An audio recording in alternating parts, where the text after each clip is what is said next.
அது உண்மைதான். அதை நாங்கள் வன்மையாக கண்டிக்கிறோம்.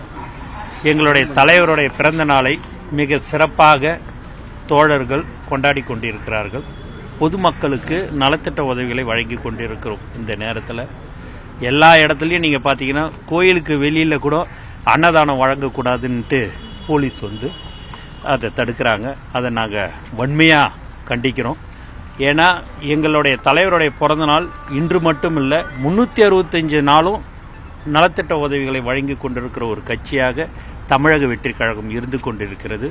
அப்படி இருக்கும்போது இந்த வருடம் ரொம்ப போலீஸ் இந்த இடத்துல வந்து நீங்கள் வந்து நலத்திட்ட உதவியை செய்யக்கூடாது, வெளியில் அன்னதானம் வழங்கக்கூடாது கோயிலுக்கு வெளியிலான்னு சொல்கிறது உண்மையாகவே அது வந்து ரொம்ப ரொம்ப நாங்கள் வந்து தமிழக வெற்றி கழகம் சார்பாக நாங்கள் வன்மையாக கண்டிக்கிறோம் என்பதை இந்த நேரத்தில் தெரிவித்துக் கொள்கிறோம். பொதுக்கூட்டத்தில் கரண்டை கட் பண்ணியிருக்காங்க. தொடர்ச்சியா இது போன்ற செயல்லாம் அது எல்லாமே நீங்க தான் பார்த்துன்னு இருக்கிறீங்களே, அதுதான் தமிழ்நாடு அரசு, தமிழக அரசு என்பது உங்களுக்கு நல்லாவே தெரியும்ன்றதை இந்த நேரத்தில் தெரிவிச்சு.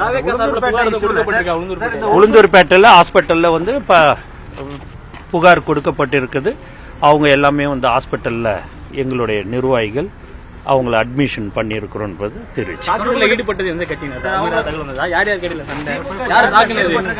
திமுக தான்.